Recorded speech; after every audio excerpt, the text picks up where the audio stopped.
He says, you know, anyone can sing about anything that's of the flesh, and you can even draw emotions. He said, but when you sing about God, you draw people's hearts to God. And that was the moment that changed, because I remembered all the girls that cried when you sing. But then I realized at that moment, like, man, like, that's what I really want. I want people's hearts to be drawn to God. And that incident, and during this period of time when I'm trying to discover myself, I went to a mission trip in Livingston. Okay. So Livingston, for those who may not know, that's another town. That's the tourist capital mostly, and it's well known for the Victoria Falls. Yeah, Musuka, which means the smoke that thunders. And so we're there, and me and this friend of mine, there's a guy from our church called Michael. So he said, "Oh, let's go."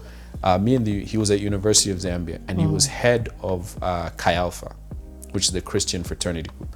And he said, we're doing this mission trip to Livingston. Would you like to come? Grab your guitar. So I said, okay, cool.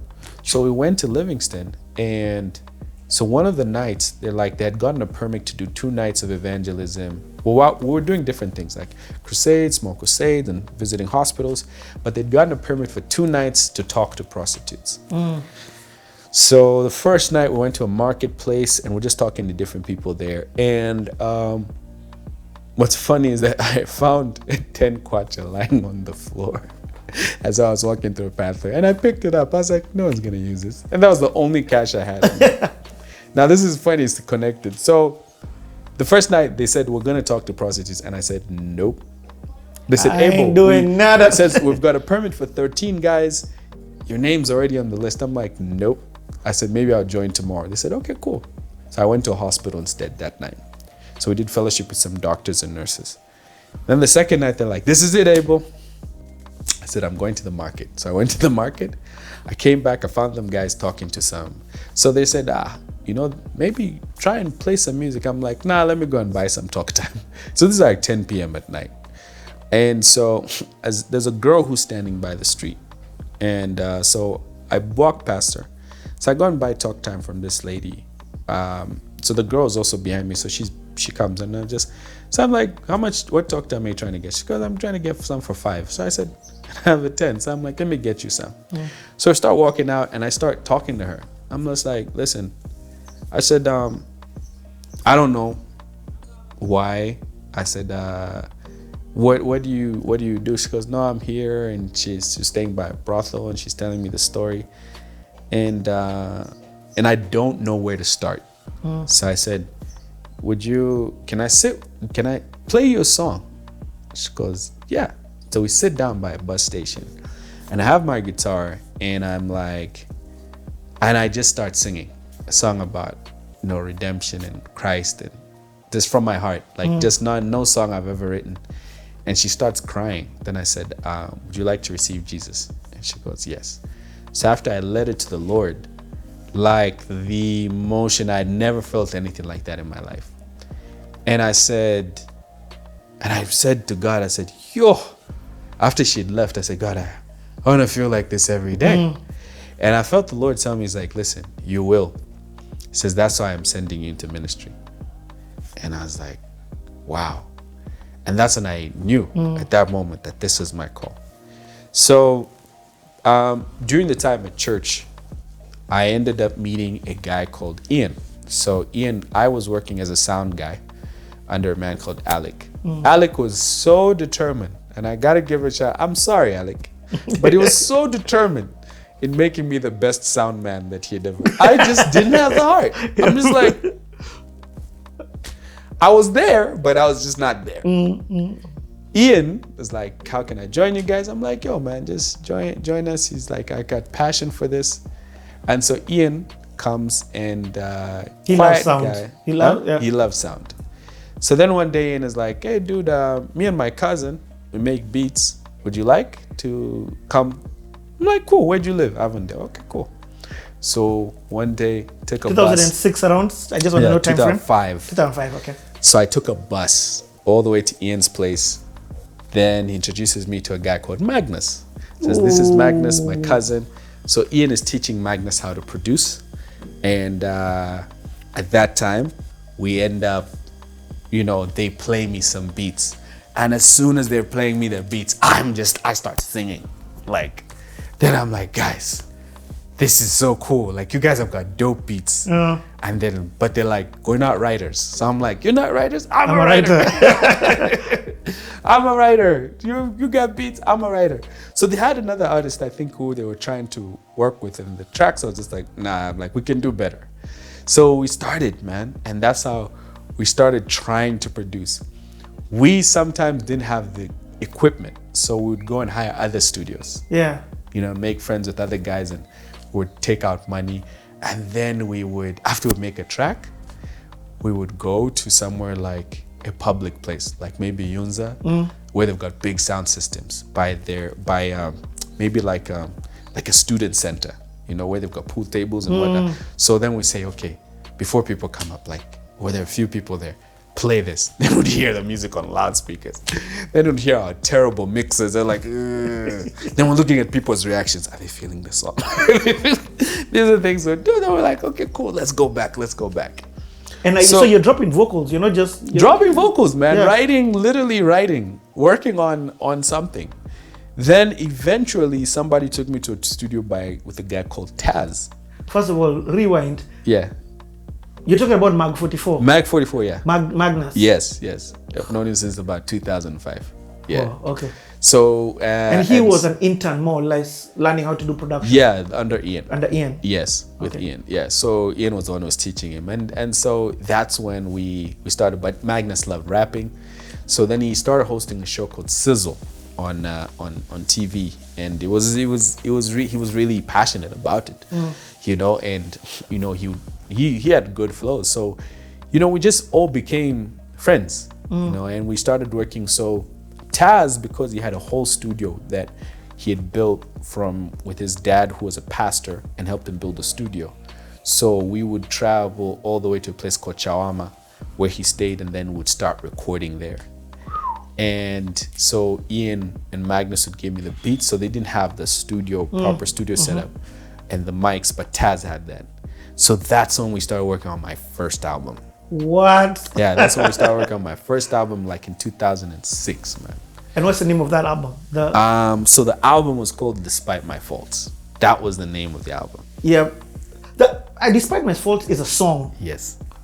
So I had that song as far back as 2006. Okay. So we started working on Despite My Faults, the project, and of course a lot of things I guess changed around that, because I think Ian had to go to school. So I remained with Taz to help me do production. So me and Taz, we became really close during that period of time. And then there's a guy called Daliso, who one time I sang in church and I wrote the song about mothers. And so it was so loved that all the mothers wanted that song. So Daliso's like, bro, I'm gonna produce your first CD. So no kidding. Daliso Chitundu helped me make my first compilation CD. He said, let's get the instrumental, let's record this song. The church audio. Yes. And then we made an instrumental that they could play, a proper, even with a fake cover. Yeah. Man. Yeah. And then I don't know what indie artist's music he was listening to. And we literally bit off the same as me picking an apple from a tree, and then we changed the graphics so you couldn't see me, but you could see my shadow. Yeah. It was really, I'll never forget that. And we sold it in the bookshop. So it was by the following week. What's the name of the song? The mother song. I haven't forgot. I think it was called Mayo. Mayo not Totela. Yeah. Even to this day, my mom's like, when are you gonna make a song about me again? So it was really, I'll never forget. But you didn't take it to radio or anything, because it was a church recording. It was literally you singing that day. Yeah. It was a church recording, and I'll never forget that, because many of my memories, I knew the impact was impactful. The music was seeing people's reactions. I get it. You know what I'm saying? From the stage, and and you've always been a live performer of sorts. Yeah. Because this is where you started from. Yeah. So it was when we did that. That was my first. Then later on, he came and helped me do a compilation of like about 4 songs which we had made. And what can you remember some of the songs?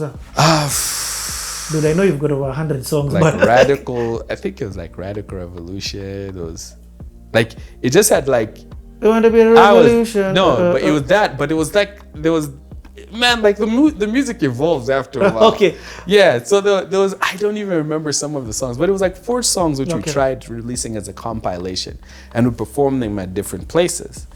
But when I was making the album, it was predominantly in vernacular. Because remember, Yep. at this point, I've already been told by people that People don't want English. no, yeah, people don't want English, people want vernacular. Like, you must do vernacular. You know, so I was like, okay, cool, I'm gonna do vernacular.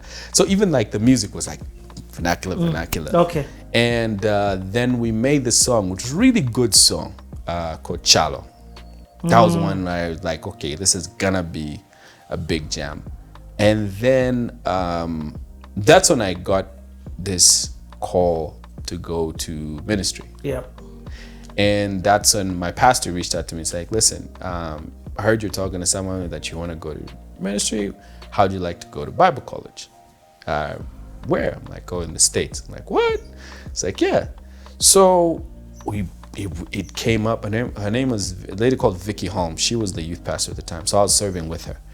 And then, so I applied. I got accepted. My first visa was denied, and I was so mad. I was like, went for the second visa. I was like ready for an argument. The next person was so nice. I was like, what? So that was a great experience. So so when the album was ready, God was taking me to ministry. Like I was going to Bible college. Yeah. Just when the album was done, like we'd finished mixing. I remember Taz was so sad because we had worked like over a year on that project. He was so sad. I was also like, and I had come to the belief that God didn't want me to do music. So remember, I'm doing this whole project of predominant vernacular songs, but I have these songs, these English songs that I write that I never put on the album. So I'm just like, I guess everything is gone. So I'm just convinced, okay, maybe God doesn't want me to do it. Maybe when I go to States after I study, I'll come back and maybe I'll continue the album. So at this point, and when did you go to the States? This was 2007. Okay. So my understanding of ministry is that it is for old people. Yeah, so I used to think like ministry is something you do when you're about to retire, so people listen to you. Yeah. Because you're an older man, and when you say this, then people listen to you. So I didn't know what a young person going into Bible college looked like. You know, everyone I knew who was a pastor, like much older. So I'm like, okay, cool. So I'm going there, and I don't pick up any instruments. I don't. And where'd you go? Sing. I went to Oklahoma. Yeah, Rhema. Okay. Very different from where you were before. Very different, man. Very different. So I get there, I'm just like, well, God doesn't want you to do music. So, hey, just be a nice guy and learn. So I get there, hey, what's up? How you doing? What's your name? You know, just making friends with anyone and everyone. Because I'm like, well, music is, I thought I was gonna do music, but nope. Here I am. God wants me to preach. So it was that experience that got me there, and then one day my pastor called me. He's like, hey, what are you doing? I'm like, I'm just. It's like, are you serving in anything? I'm like, nah. He's like, why don't you join the choir? I'm like, choir? I've never joined a choir. It's like, nah, you should try joining a choir. So I'm like, okay, cool. That's when the first time I went, pulled out my guitar, tested it out, like, okay, cool.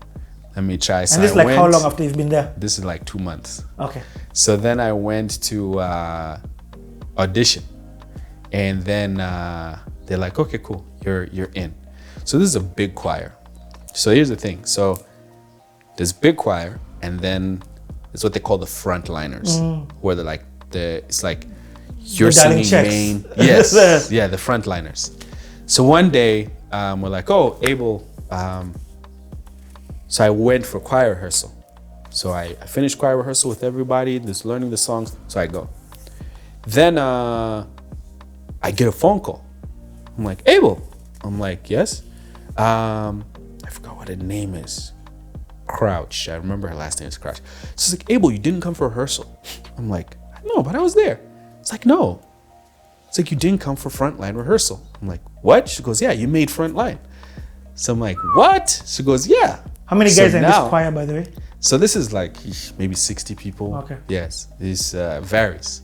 So I go for frontline, and this small group of vocalists who know what notes they're hitting and jam is like, yeesh, trying to fit in. And they're like, you gotta learn the songs in your private time. These are the songs we're gonna sing. So then there's a guy I'll never forget. Oh my God, I remember his last name was Freeman. He's like, oh dude, you know what you do? So there's this thing that I learned. It's like, bro, I'm like, I'm gonna mess up. And this thing is being recorded. Like, how do I sing songs I don't know? It's like, no, this is what you're gonna do. Just say, when you say watermelon antelope,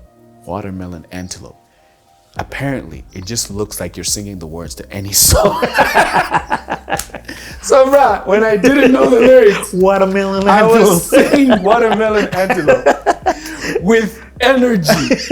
Now, this is the funniest thing. I remember one guy comes up to me, he's like, man, brother, sometimes I'm feeling really low, and I just look at you. And I'm like, man, that brother's worshiping Jesus. And I just feel, sometimes I just gotta look at you, because you just come with a lot of energy, brother. I was like, if this guy knew how I'm singing watermelon antelope while I'm trying to learn these lyrics. Yeah, bro, it was watermelon antelope that got me through, bro. Till I learned the songs, and then I was like, okay, let's give us. Let's give it a break.